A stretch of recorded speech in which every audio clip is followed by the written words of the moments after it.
안녕하세요. 반갑습니다. 심산 진로 컨설팅의 심산 원장입니다. 오늘은 용신 활용 비법이라는 주제로 알기 쉽게 설명해 드리겠습니다. 여러분도 잘 아시다시피 용신과 격국은 명리학의 꽃이라고 할 수 있습니다. 오늘은 이 용신 비법에 대한 강의인데요. 용신에는 6, 7가지 용신이 있는데 그 중에서 빅3, 업부용신, 조용신, 격국용신이죠. 자, 그 밖에도 통간용신과 병양용신, 전환용신 등등이 있는데 우리 역학계 3대 명인이 계셨지요. 3대 도사분이 계셨는데 지금은 이 세 분이 다 작고하셨는데 사주첩경의 저자이신 자강 이석영 선생님은 억부용신을 중시했지요. 자, 중국 고서의 적천수라고 하는 역학 고서를 보게 되면 이제 억부용신을 이제 중요시했는데요. 자, 그다음에 여러분이 잘 알고 계신 명리요강의 저자이신 독의 탁지한 선생님, 이분은 궁통보감 계열인데 조후용신을 중요시했습니다. 그리고 3대 도사 중에서 부산 탁도사로 불리는 제산 탁지연 선생님은 격국용신을 중시했는데 역학고서 중에는 자평진전이 바로 이 격국용신을 중시하고 있지. 자, 일단 심산멘토의 용신 활용 비법을 실제 사주 명식을 보면서 간략하게 설명해 드리겠습니다. 자, 화면을 보시면 기운년 을해월 을사일 경진일 사주가 있다고 가정을 합시다. 그러면 이 사주의 용신, 자, 이와 같이 겨울생이나 여름생은 조용신이 중요합니다. 해자축월생이라든가 사오미월생은 조후가 1순위다. 반면에 봄과 가을생은 어떻습니까? 봄, 인묘진이라든가 신유술생은 억부용신이 중요합니다. 그러면 이 사주명식은 해자축, 겨울에 태어났기 때문에 조후용신이 1순위다. 조용신이 일지에 있지요. 일간과 가장 가까운 곳에 조후용신이 있다. 괜찮지요. 그 다음에 두 번째로 억부용신을 보겠습니다. 월지가 인성이면 재성이 용신이죠. 이 재성, 이것이 억부용신입니다. 제급 인을 하기 때문에. 자, 용신을 찾고 그 다음에 격국을 보겠습니다. 정인격이죠. 정인격이면 인성이 격을 만나려면 정관이나 평관, 금이 격국용신입니다. 그러니까 이 사주는 용신 세 가지가 각각 다르지요. 조후용신은 화식상, 억부용신은 토재성, 격국용신은 금관성. 이 용신이 다르더라도 대운과 세운에 따라서 용신의 활용을 정확히 해석할 수 있어야 됩니다. 그러니까 조후용신은 주로 건강과 궁합을 관장을 하고, 이 격국용신은 개인과 가정, 재물운을 관장을 하고, 격국용신은 직장이라든가 사업 운을 관장을 합니다. 그래서 용신의 활용도를 잘 알아야 되는데 그냥 용신 찾아서 한 말이 보통 억부용신만 찾으려고 하는데 어떤 사주 명식을 보더라도 용신 세 가지가 5초 내외로 튀어나와야 됩니다.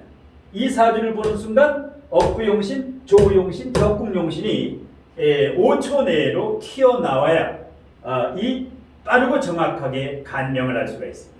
그 다음에 두 번째, 이 용신은 뿌리가 있어야 됩니다. 천간에 예를 들어서 이 억부용신 재성이 있으면 이 재성에 뿌리가 없으면 굉장히 힘든 인생을 살게 됩니다. 기토의 뿌리가 해중무토, 특히 기토의 제왕지인 사화에 통근을 하고 있죠. 이 재물이죠. 이게 여자의 사주라고 생각을 하면 재성, 재물운이죠. 친정아버지죠. 시어머니죠. 그러니까 재성, 용신의, 억부용신의 뿌리가 해중무토, 그 다음에 사화라고 하는 제왕지, 그 다음에 진토의 통근을 튼튼하게 하고 있죠. 그러니까 이 사주명식의 주인공의 재물운은 좋다, 튼튼하다, 빵빵하다 이렇게 보시면 됩니다. 그리고 재성이 용신이니까, 그러니까 재관이 용신일 때가 가장 좋습니다. 식재관이, 인성과 비겁이 용신인 것보다 재관이 용신이면, 식재관이 용신이면 정확히 용신운의 발복을 함을 본인이 느끼게 됩니다. 예, 그냥 용신운이 좋은 게 아니라 용신의 뿌리, 용신의 파워가 있느냐 없느냐, 이게 중요합니다. 그래서 천간에 있는 용신이 지지에 뿌리를 내리고 있으면, 이와 같으면 재물운이 확실히 좋구나. 자, 그런데 지금은 예를 들어서 토생금 목국토로 고립이 돼 있어도 뿌리가 튼튼하지. 그런데 만일에 이 기토가 여기에 사화라든가 진토가 없다고 가정해 봅시다. 여기에 만일에 해수라든가 여기에 오화가 여기에 해수라든가 이 뿌리가 없다고 하면은 고립된, 이 용신이 고립되면은 산전, 수전, 공중전, 삶의 기복이 큽니다. 예, 용신이 있어도 그 용신이 뿌리가 없으면 산전, 수전, 공중전, 인생의 파도가 칩니다. 그 다음에 여기는 용신이 세 가지가 다 원국에 있는데 용신이 사주 원국에 없는 분이 있습니다. 이분은 젊어서 고생을 합니다. 초년, 청년, 장년운에 고생을 한 다음에 중년과 말년운에 발복을 합니다. 예, 젊어서 고생을 하고 말년에 행복한 인생을 사는 사람은 일단 사주 원국에 용신이 없고 대운에서 오는 경우, 이러면 발복을 하죠. 그런데 일단 용신이 원국에 없거나 고립되면 분명히 그 사람은 파고가 칩니다. 인생에 힘든 인생을 살아야 됩니다. 그리고 사주는 수화상쟁이 수화가 있어야 되고요. 사주에는 반드시 이제 수화가 있어야 되고, 이렇게 사해충이 되더라도 수화가 있어야 됩니다. 충이 나쁜 게 아니라 사해충 이렇게 되면은 이제 역마성이라고 하죠. 이런 편제라든가 충은 역마입니다. 그러니까 해수와 사화가 역마면서 충도 역마고 재성도 역마고, 이런 경우에는 이사를 좀 자주 다닌다 이렇게 보면, 이동수가 많다 이렇게 보시면 됩니다. 자, 그 다음에 예를 들어서 사주에 수가 3개 있고 화가 3개 있다. 이러면 수화상쟁 사주죠. 물하고 불하고 싸우죠. 이런 경우는 통간용신이 중요합니다. 그러니까 억부, 조후, 격국보다 두 오행이 싸우고 있을 때는, 금목상쟁이나 수화상쟁이 있는 사주는 그 싸움을 말려주는 통간용신이 중요하다. 통간용신. 예를 들어서 수가 많고 화가 많은 사주가 있고 금이 많고 목이 많은 사주가 있습니다. 그러면 수화가 많은 사주가 있습니다. 이러면 수국화를 말릴 수 있는 목이 통간용신이죠. 목운이 올 때 발복합니다. 그 다음에 금목상쟁을 하는 사주는 금하고 목 사이에 수가 있죠. 수운이 오면 발복합니다.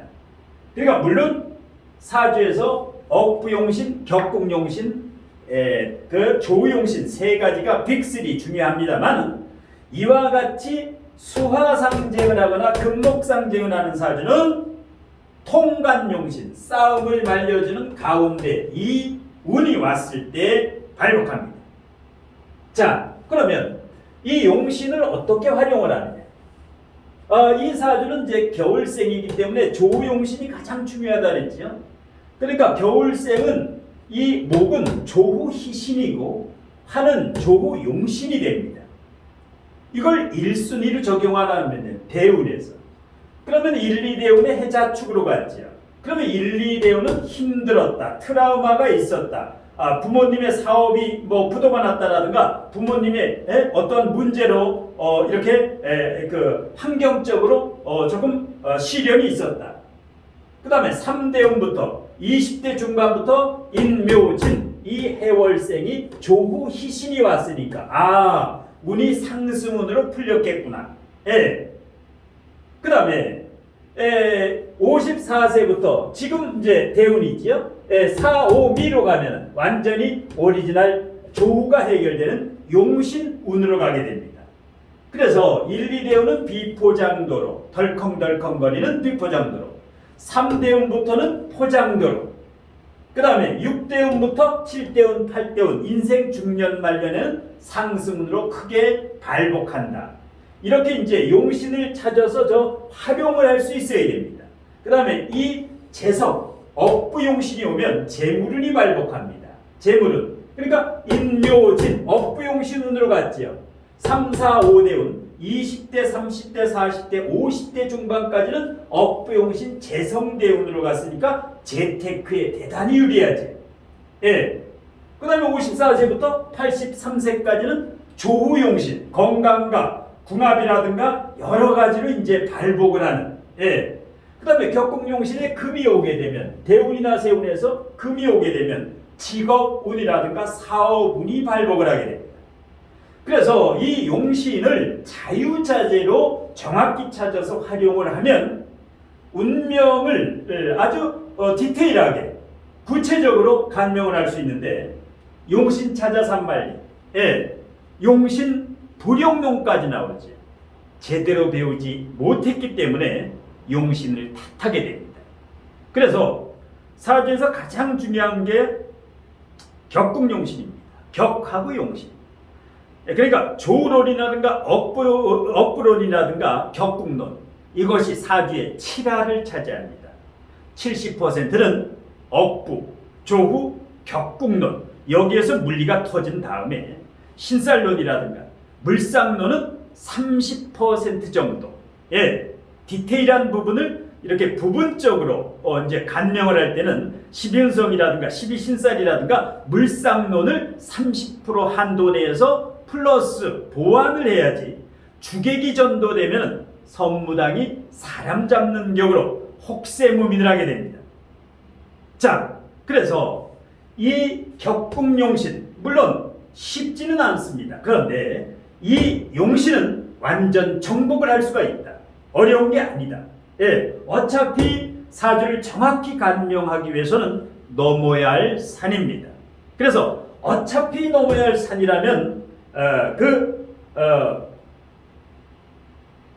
6개월이면 충분히 격국과 용신이 정복이 됩니다. 그러면 실전 통변에는 이 용신을 정확히 모르고는 그 사람의 운의 흐름이라든가 재물운, 배우자운, 건강운, 자식운을 정확히 간명을 할 수가 없다.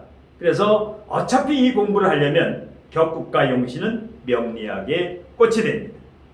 자, 그래서 심산 원장의 이 용신 비법뿐만 아니라 앞으로 비법 위주로, 이런 비법 위주로 이렇게 이제 강의를 해드리는데, 이 심산 원장의 온라인 동영상 강의를 신청하신 분이나 아니면 멤버십 회원에 가입하시는 분은 앞으로 이 동영상 강의에서 주로 이 비법 강의를 중점적으로 해드릴 것을 약속드리면서 오늘 심산 멘토의 용신 활용 비법에 대한 강의는 이것으로 모두 마치겠습니다.